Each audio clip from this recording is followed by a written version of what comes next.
In 1683, across the vast plains of Hungary, the earth trembled beneath the march of a colossal army. 150,000 men stretched out for 3 hours to pass a single point.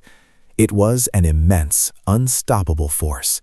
The crescent banners of the Ottoman Sultan blotted out the summer sky, overshadowing the sun. This mighty army was led by Ka Mustafa Pasha, the Grand Vizier of the Ottoman Empire, a man known for his brutality and brilliant tactics. He had carved his way through the Balkans, leaving behind smoking ruins and cities burned to the ground. Now his eyes turned toward Vienna, the city of emperors, the golden apple of Europe. He knew that if Vienna fell, all of Europe would open its gates to him. If Vienna collapsed, the path to Germany would be clear, and if Vienna was conquered, Italy would tremble.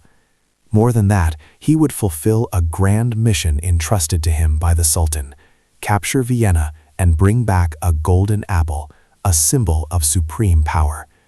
Europe had no idea that all the suffering, the pain, and the fears were being funneled into Vienna.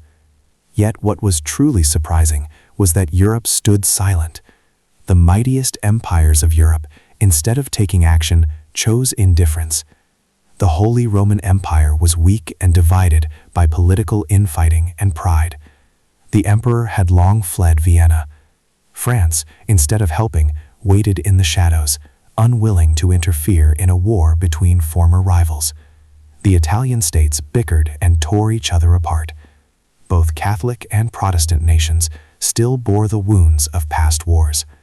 The great powers saw only their own interests, and none noticed the abyss opening beneath their feet.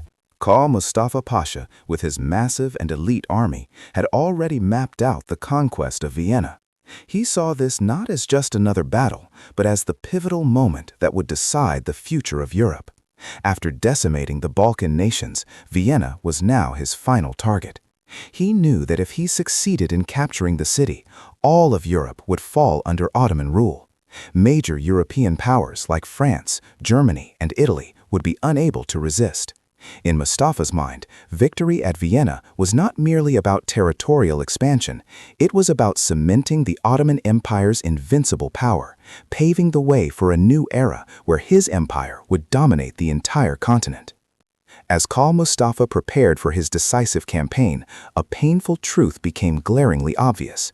Europe, instead of uniting against the invader, seemed paralyzed. The Holy Roman Empire, the symbol of European strength, was now weak and divided. Its emperor had fled Vienna, leaving the city in chaos. France, a military powerhouse, remained indifferent, unwilling to engage in this conflict. Meanwhile, the Italian states continued to bicker among themselves, unable to reach any consensus. Catholic and Protestant leaders still tore at each other from the religious wars that had raged for years. No one seemed to recognize that while they were fighting amongst themselves, European civilization was on the brink of a much greater danger. The cost of this division was too high. The Ottoman Empire was not only militarily powerful, but also had a cunning strategy and immense psychological pressure capabilities. They didn't just attack with force, they attacked with patience. Ka Mustafa was not in a hurry, knowing that time would be his ally. Instead of rushing to seize the city, he chose the strategy of a siege, forcing Vienna to face famine and deprivation. The city, already weakened, became even more drained under the pressure of a prolonged siege. Meanwhile, Europe lacked the unity and resolve to face this growing threat. While Vienna stood on the brink of despair, one man, undeterred and without concern for personal gain, stepped out of the shadows of silence. King Jan III Sobieski of Poland, aged 60, was a battle-hardened veteran who had spent his life fighting in over 30 major battles against the Ottomans and Tartars. Though he may not have been a tactical genius, his profound faith in God inspired all who followed him. King Sobieski was not just a man of war, he was a man of faith, and it was this faith that helped him overcome every obstacle. Poland, under his rule, though not the strongest nation in Europe, had once been a great power, now weakened financially and militarily. His kingdom did not have the strength to resist the vast Ottoman Empire. However, King Sobieski did not consider the size of the army or his depleted finances when making his decision. He saw only one thing: Vienna was dying, and without immediate action, all of Europe would face annihilation. And so, with a heart filled with faith, he called upon his people, and within a short time he gathered an army, not only from Poland but from allies, and began the longest march in Polish history. While the great powers of Europe watched, consumed by their own interests, King Sobieski decided to act. He did not wait for permission, nor promises of reward. For him, what mattered was not money or glory, but a divine duty to God and to all those facing death. He knew that a long and dangerous march lay ahead, and his army could not match the Ottoman forces in numbers, but he did not hesitate. He wrote to his wife, "I go to save Vienna. If I perish there, remember me to our children, and tell them their father died doing what God demanded." Sobieski's mind was focused not just on victory, but on the duty and responsibility he felt toward his people, toward the civilization of Europe. When all others saw only despair, he saw an opportunity to restore and protect a culture that had existed for thousands of years. He knew that if they failed, it would not only be Poland that fell, but all of Europe would collapse. And though his army was small, he believed that faith and loyalty could overcome any dark force. With an army of only a few thousand men, King Sobieski knew that the path ahead would be full of challenges. The Ottoman forces outnumbered them greatly, and their power was superior in every way. But with an unshakable faith in God and in the unity of the allied nations, Sobieski set out on his journey. He did not wait for permission or promises of payment. He had one singular goal: to save Vienna, to save Europe from destruction. While other European nations stood by, divided by their own interests, King Sobieski did not hesitate. The march began from Poland, through the thick forests of the Carpathian Mountains, where storms had turned the roads into rivers of mud. They faced the harshest conditions: endless summer storms, swollen rivers, and towering hills of wind. Yet, despite all that, they did not stop. Each step forward was measured by sacrifice and faith. Every hour, every day, became more precious than ever before. Sobieski's army lacked numbers, but they had an invisible strength: faith. The Polish troops and their allies were not just marching for personal gain. They marched for a higher duty: to protect the civilization they had inherited. The Polish warriors, legendary cavalrymen, had become a symbol of valor. Clad in steel armor, with eagle wings mounted on their backs, they carried long lances. Each one of them carried pride, because they knew this march was not only a life-and-death struggle for Vienna, but for the future of all of Europe. They moved faster than any army in history, 40 meters a day, 50 meters when desperation pushed them forward. They ate and slept in their saddles, never stopping, because Vienna was dying day by day, and every hour counted. This relentless march was a battle of endurance, but for Sobieski and his army, it was a journey of faith. Every step was a prayer, each forest, each river crossed with unwavering resilience. As the Polish soldiers, with eagle wings rising on their backs, traversed dangerous lands, they knew they were not just fighting for their country, but for everything precious that European civilization had to offer. As King Sobieski's army approached Vienna, urgency and tension enveloped everything. The city could only hold out for a few more days before it would no longer withstand the massive pressure from the Ottoman forces. At this point, Vienna was on the brink of collapse. The citizens inside the city were exhausted and drained, while the defenders were down to fewer than 4,000 men. The ancient walls of Vienna, built long before gunpowder could shatter stone, could no longer stand against the relentless assaults from the Ottomans. Count Ernst Rüdiger von Starrenberg, the commander of Vienna's defense, knew they could not hold out much longer. Yet he refused to surrender. He wrote in his journal, "We are living ghosts defending a tomb, but we will not yield." As the defenders of Vienna fought relentlessly, Kal Mustafa Pasha, from his silk pavilion, saw everything unfolding according to his plan. He was not in a hurry. Time and hunger were his allies. The Ottoman forces had surrounded the city in utter patience, from continuous bombardments to underground assaults. The mining teams were nearly finished, ready to destroy the final walls of the city. Outside, there were no signs of any relief coming from the north. Europe remained indifferent, silent. The great powers, once proud empires, now stood idle, watching but not acting. From his tent, Mustafa Pasha could never have imagined that such a small, outnumbered army would be the one to change everything. As King Sobieski's army neared Vienna, the tension was palpable. While Sobieski's forces were not large, the combination of Polish, Austrian, and German troops formed a force not to be underestimated. King Sobieski and his generals knew that this battle was not just for Vienna, but for the very survival of all of Europe. Everyone understood that if Vienna fell, the remaining nations would not be able to resist the Ottoman Empire. Sobieski's army was ready. The Polish warriors, the legendary cavalrymen with eagle wings on their backs, were poised for the final charge.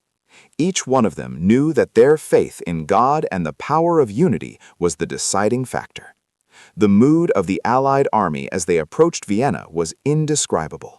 They were not just carrying weapons, but also carrying faith, responsibility, and hope for a battle that could change the fate of Europe. Every step they took was like the heartbeat of a single soul, where all understood that if they failed, civilization would be destroyed. But they did not retreat. Despite all the hardships, all the dangers, they had one singular goal: to save Vienna and protect Europe. At dawn on September 12, 1683, King Sobieski's army had crossed the forests and mountains, finally reaching the land surrounding Vienna. The sight before them made everyone fall silent, pausing to absorb the gravity of the moment. The forces had gathered, ready for the decisive battle. From the summit of the hill, King Sobieski and his generals could clearly see the Ottoman army camped below. The Ottoman forces outnumbered the Allies 3-1, with over 80,000 men, while the Allies could muster barely 30,000. This was a battle that seemed unfairly balanced, yet King Sobieski refused to let the numerical disadvantage dishearten him. He understood that victory did not come from numbers, but from courage, faith, and resilience. As Sobieski's army drew closer, they could see the full scale of the Ottoman preparations. Heavy artillery had been set in place, cavalry lines were formed, and the crescent flags of the Ottoman forces fluttered in the wind. The Ottomans were not just powerful militarily, but also tactical and patient, something they had proven throughout the siege of Vienna. Both sides were preparing for a battle whose outcome no one could predict. However, in the minds of Sobieski and his soldiers, this battle was not just for Vienna, it was a battle for the future of European civilization. As the Allied forces entered the land surrounding Vienna, every soldier felt the tension in the air. They knew the city stood at the brink of annihilation, and their mission was not only to fight, but to protect the future of Europe. Every step they took, every inch gained, carried a heavy responsibility. They were not just fighting for Vienna, but for everything precious that European civilization had built over thousands of years. The soldiers were fighting not only for their own countries, but for all the nations under threat. For the Polish soldiers, especially the Hussars, this battle carried even greater significance. They were not only fighting for their country, but for honor, for a long-standing tradition of knights that had become legendary. The Hussars, with eagle wings mounted on their backs, were not just symbols of victory on the battlefield, but of courage and a belief in justice. Each one of them knew that this battle would decide the fate of Europe, and if they did not fight, everything would collapse. At dawn on September 12, 1683, as the first light of day broke, the Allied forces were ready, preparing for the final battle. From the high hills, they could see the vast Ottoman army standing firm like a living wall, poised for battle. Though the Allied forces were outnumbered, they stood resolute, their hearts filled with faith and determination. The Polish cavalry, especially the legendary hussars, were ready to charge with an unstoppable force. For the hussars, this battle was not only a fight for survival, but a battle to protect the honor and noble values they carried within them. These warriors were not just clad in steel armor, but carried a deep faith in God and in justice. They were the last true knights of Europe, warriors who had fought for centuries to protect civilization from invaders. And in this moment, they knew that this battle would decide the fate of all. The Allied forces, despite their past divisions, were now united as one. The Polish, German, Austrian, and other soldiers knew they were not just fighting for a city or a nation, but for the future of all of Europe. This unity was the one strength they had that could win them the battle. Though the Ottoman forces outnumbered them vastly, Sobieski's commanders understood that fighting spirit and faith could turn the tide of battle. For the Polish cavalry, this march was not merely a military campaign, but a spiritual journey. They were not just warriors, but the protectors of civilization, carrying the legacy of an entire nation. As they prepared to charge into battle, it was not for money or glory, but for the belief that their victory would bring life to the future generations of Europe. With every lance raised, with every battle fought, they remembered their noble goal: to protect Europe from collapse. As the sun reached its zenith on the afternoon of September 12, 1683, the Allied forces were ready for the decisive battle. The Ottoman army, 3 times their size, stood before them like a living wall, equipped with artillery, cavalry, and infantry. Despite the overwhelming odds, King Sobieski knew that this battle would not only decide the fate of Vienna, but of all of Europe. He believed that one victory could alter the course of history. The Allied soldiers, under Sobieski's command, steeled themselves for a battle of no mercy. They knew this was not just a war between 2 empires, but a battle for sacred values: freedom, faith, and the protection of civilization. King Sobieski and his commanders understood that a direct assault on the Ottoman forces would be extremely difficult, but one thing they knew for certain was that they had no other choice but to advance. The survival of Vienna and all of Europe depended on their strength of faith and courage. Sobieski ordered the Polish cavalry, especially the hussars, to prepare for a lightning-fast charge. These warriors, clad in shining steel armor and wielding long lances, were ready to charge the Ottoman lines. And so the battle began. Loud battle cries echoed as the Allied forces surged forward like a wave of fire, followed by a fury that could not be stopped. At this moment, within the Ottoman ranks, a small doubt began to creep in. The Polish cavalry, with eagle wings on their backs, were charging like a massive wave. The Ottoman warriors had never faced such a force before. The shouts of the Polish cavalry rang through the air like a final warning.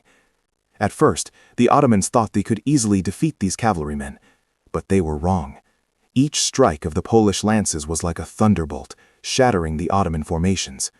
The Polish cavalry didn't just charge with the power of a massive army. They carried the determination of the last warriors of Europe. At the same time, the Ottoman warriors mounted a fierce counterattack. They were seasoned soldiers, having fought in countless brutal battles, but the surprise of facing the Polish cavalry left them disoriented.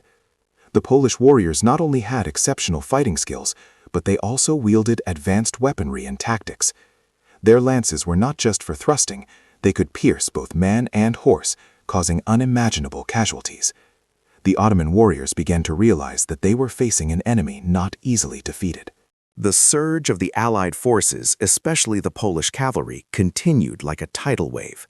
Each thrust of the Polish lances was like the collapse of Ottoman power. The lances, longer than 5 meters, pierced through the enemy's defenses, driving into the bodies of Ottoman warriors, causing them to fall like wheat before a scythe. The Polish cavalry had not only speed, but also absolute precision in every strike.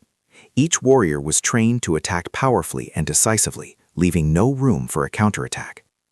The Ottoman warriors, though experienced and battle-hardened, never anticipated that their enemies would possess such devastating military power. The Polish warriors, with their eagle wings mounted on their backs, not only bewildered the Ottomans, but made them feel helpless. Even the seasoned soldiers of the Ottoman army could not withstand the fierce onslaught of the Polish cavalry. The relentless pressure from the Allied forces caused the Ottoman army to begin retreating in panic, abandoning critical strategic positions. By this point, the Ottoman warriors could no longer hold their composure. The collapse of their defenses became clear. The Ottoman army, once proud of its strength and superior tactics, began to disintegrate. Units fled one after another, their resilience shattered. Once the formations had broken, everything descended into chaos. The Ottoman divisions, which had been trained to fight in organized lines, now scattered in disarray, losing all semblance of order. The air was filled with screams, cries for mercy, creating a scene of destruction like no other. Meanwhile, on the battlefield, King Sobieski did not stop. He led from the front, fighting alongside the Polish warriors, continuously urging them forward. Despite being vastly outnumbered, he believed that faith and courage could turn the tide. Sobieski's presence on the battlefield, alongside the fierce Polish cavalrymen, instilled a spiritual strength that nothing could shatter. He fought like a true king, leading from the front lines, not standing apart. As victory became more apparent, the Ottoman army began to panic entirely. The elite warriors, the janissaries, the finest soldiers of the Ottoman Empire, who had never known defeat, were now also fleeing. The elite divisions of the Ottomans could not withstand the blows of the Allied forces, and as they began to retreat, the entire Ottoman army shattered, with nothing left to salvage. As the Ottoman forces began to retreat, chaos enveloped the battlefield. It was as though a tidal wave had swept everything in its path. The remaining units of the Ottoman army could no longer maintain their formations. Soldiers, once proud of their resilience and superior tactics, now scattered in disarray, unsure of what to do in the face of the unstoppable force of the Allied army. The elite divisions of the Ottomans, who had fought through hundreds of campaigns, now lacked the will to resist. Ottoman generals, once confident of victory, could only watch as their army disintegrated in despair. On the other side of the battlefield, the Polish warriors pressed on. They did not stop, each thrust of their lances landing like a death blow. The Ottoman soldiers, who had fought countless battles, now had no strength left to resist. The Allied forces continued to push deeper into the Ottoman ranks, breaking through every defensive line.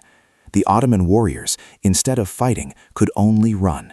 Each unit, each group retreated in panic, no longer holding any semblance of organization. What had once been a mighty Ottoman army was now reduced to fragments, shattered in a battle of unimaginable proportions. One of the defining moments of the battle came when the janissaries, the elite warriors of the Ottoman army, were forced to retreat. These soldiers, once the symbol of invincibility, could not stand their ground in this battle. This division, trained to fight to the death, now consisted only of desperate men running in panic. Their defeat was not just a military loss, but the collapse of an empire that had never before known defeat. Meanwhile, King Sobieski and his generals continued to lead the charge. He fought at the front, relentlessly urging his forces to advance. The Allied army pushed back the Ottoman forces, not only on the battlefield, but in the minds of their enemies. Kha Mustafa Pasha, the Ottoman commander, watched as his army disintegrated before his eyes. In his desperation, he abandoned everything, treasures, spoils of war, even his personal banner, and fled from the battlefield, leaving behind a scene of complete chaos. As the battle swung in favor of the Allied forces, Kha Mustafa Pasha, the commander of the Ottoman army, could no longer maintain his earlier confidence. This battle, which he had thought would be an easy conquest, had turned into an unimaginable disaster. The Ottoman army, once filled with warriors he believed could not fail, had now completely disintegrated, abandoning their spoils, treasures, and the strategies he had carefully crafted. While Ottoman soldiers were pushed back and fleeing, Kha Mustafa Pasha was left with nothing but panic and despair. His army, once the fear of all Europe, was now just the shattered remnants of a collapsing empire. Kha Mustafa, once a proud Ottoman general, now fled the battlefield. He left behind a trail of treasures and spoils he had believed would be the Sultan's prize, retreating in fear, no longer brave enough to face the catastrophic failure. Ottoman soldiers, who had fought ruthlessly and with determination, were now left in panic and terror. They didn't know what to do as their army was utterly defeated. Meanwhile, Kha Mustafa, who had never imagined he would have to face such a retreat, abandoned everything he thought would lead him to victory. As Khan Mustafa fled, the battle was nearly over. The Ottoman army had lost all semblance of order, now reduced to scattered groups of soldiers running southward, none daring to turn back to face the Allied forces. The Ottoman warriors, once so proud of their military strength, were now reduced to fugitives. The scene on the battlefield had completely transformed, from a siege almost successful to a glorious victory for the Allies. Sobieski and his forces had not only defeated the Ottoman army, but had proven that even when everything was stacked against them, courage and faith could overcome any force. The scene on the battlefield at this moment was indescribable. After the Ottoman army had scattered in panic, the remnants of this once mighty empire lay strewn across the ground. The crescent flags of the Ottoman forces, once symbols of power and dominance, were now carried away by the wind, like the banners of an empire in ruin. The Allied forces, standing on the battlefield, looked on in disbelief at the utter disintegration of their enemy. They had won decisively and brilliantly, not just fighting for themselves, but for the future of civilization. As night fell on the battlefield, an eerie silence settled over the land. An empire, once mighty, an Ottoman force of 80,000 men, was now reduced to fragments. The Ottoman soldiers, once regarded as invincible warriors, no longer had the will to fight. No organization remained, and they fled in chaos. This scene, one of the most humiliating defeats in Ottoman history, was unimaginable. This battle was not only a military loss, but a loss of spirit. An entire army, once trained and battle-hardened, had completely lost its morale when confronted with the courage and faith of the Allied forces. For the Allied forces, this victory was not just a military conquest. They had not only overcome their enemies in numbers, but they had won in spirit. The Polish warriors, especially the Hussars, felt the strength of their faith in God with every step they took. They knew this victory did not come only from tactics and weapons, but from an unwavering determination and courage. The Ottoman soldiers had panicked and fled, but the Allied soldiers stood firm, continuing to fight with a steadfast belief in their success. As Khan Mustafa Pasha abandoned the battlefield and fled, it was not only the Ottoman army that collapsed, but the entire empire he had hoped to expand. The treasures, maps, and battle plans he had devised all became meaningless. An empire he had believed would extend its power was now reduced to rubble. The crescent flags, once the symbol of the Ottoman Empire, no longer fluttered on the battlefield. In their place, the flags of the Allied forces waved proudly, symbols of an unimaginable victory. The Ottoman army, facing the determination and resilience of the Allied forces, simply could not withstand. Though in the past they had defeated many powerful enemies, this time they could not hold up against the unity and strong faith of those defending Europe. From a position of overwhelming strength, they became irredeemable failures, a humiliation that would forever be etched in history. As the night fell and the battlefield began to quiet, both Vienna and Europe could hardly believe what had just transpired. The Ottomans, once thought to be invincible, had been defeated in a battle no one had imagined possible. The Polish soldiers, with eagle wings on their backs, had achieved a miracle.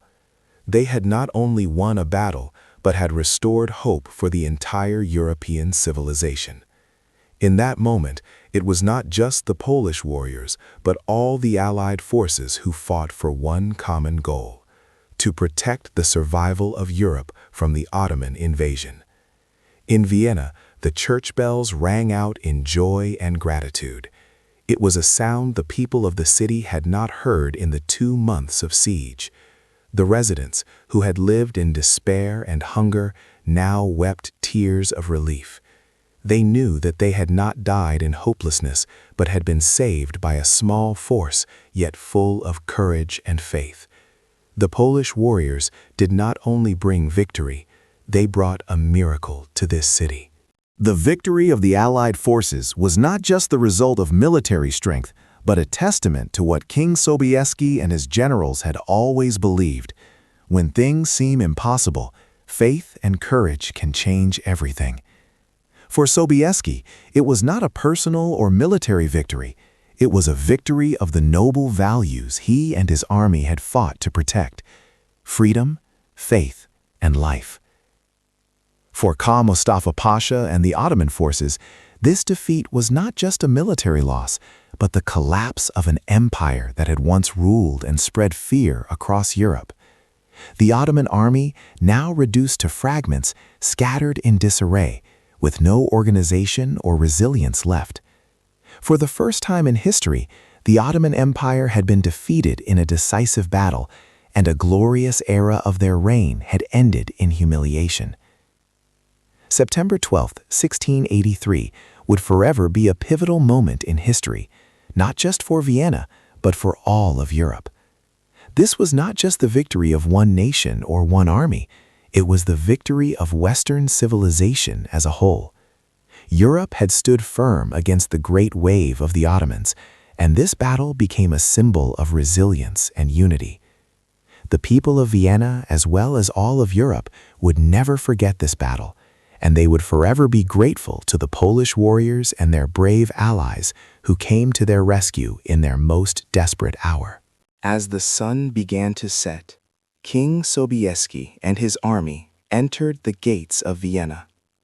Though exhausted, filthy, and covered in wounds, every soldier could feel the greatness of their victory. As they passed through the city gates, the people of Vienna poured into the streets, clapping, crying, and hardly believing their eyes. After months of living in despair, fearing they would either starve or die at the hands of the Ottoman forces, they now saw life again, the light of a new day. They welcomed the Allied soldiers as heroes, as saviors who had brought life back to their city. The cheers, the hugs, and the tears of gratitude could not express the joy of the people. They bowed their heads, kissing the boots of the Polish warriors, the ones who had brought life back to them. To them, the soldiers were not just warriors, but angels who had come from the north to save them from death. They saw in these Polish soldiers not just great warriors, but symbols of faith, courage, and sacrifice. King Sobieski, though exhausted and worn, maintained a calm and solemn demeanor. He was not just a victorious king, but a leader, a protector of the sacred values he had fought for throughout his life. As he entered the city, he paused at St. Stephen's Cathedral, where all the Polish warriors and their allies had prayed before stepping into the battle. For Sobieski, the victory was not his personal achievement or that of his army, but the triumph of resolve, courage, and faith in God. Inside St. Stephen's Cathedral, Sobieski knelt before the altar, offering his prayers of thanks to God for the victory. The Polish warriors, along with other commanders, knelt beside him, sharing this sacred moment. It was a moment that the entire city, the entire Europe, felt deeply. Although the victory was complete, they understood that it was not just a military success, but the triumph of faith, of a civilization that had never been conquered. Vienna was not just saved, all of Europe was. Throughout many centuries, Western civilization had withstood countless invasions and assaults, yet no attack, not even that of the mighty Ottoman Empire, could shake the foundations of freedom and faith. This battle, this victory, proved that when men stand firm with faith and courage, they can defeat even the greatest of forces. And Vienna, a city once on the brink of annihilation, now stood as a symbol of resilience and hope. As King Sobieski left St. Stephen's Cathedral, he knew that this victory would be remembered not only in the history of Vienna, but in the hearts of all the people of Europe. The Polish warriors and their allies, though exhausted and worn, could feel the strength of faith and unity. They had fought not only for one city, but for the entire Western civilization. On that day, Vienna had not only defeated the Ottoman forces, but had also restored hope for an entire continent. A brighter future lay ahead for them. However, King Sobieski was not one to seek personal glory. He understood that this victory was not just his or the Polish army's triumph, but the triumph of all those who had united together to protect civilization. Though he was the king at the helm, in his heart, this victory belonged to all the warriors who had fought under God's banner and for the freedom of the European people. This battle proved that when people unite and stand firm, nothing can stop them. That night, as the Allied soldiers gathered to rest and recover from the bloody battle, they prayed together and thanked God for the deliverance they had just experienced. The Polish warriors, the Hussars, looked at one another with pride, for they had protected Europe from an unimaginable destruction. And for Sobieski, even though it was a monumental victory, he never forgot that all he had done was for a purpose greater than himself, to protect freedom, faith, and life for future generations. This victory did not just mark the end of the Ottoman invasion, but the beginning of a new era. Europe had shown that unity and faith could stand against any force, no matter how powerful. Sobieski's warriors, with unwavering faith and an indomitable fighting spirit, had brought hope for a brighter future, one in which Western civilization would continue to thrive and prosper. They fought for freedom and faith, and the result was a Europe that was free, united, and stronger than ever before. As Sobieski's army returned to Poland, he was hailed as a hero. The people clapped not just for the victory, but because they understood that this victory had preserved all that was precious to them: freedom, faith, and the future. Sobieski's battle would forever be remembered as a symbol of courage, sacrifice, and the unity of those who defended civilization.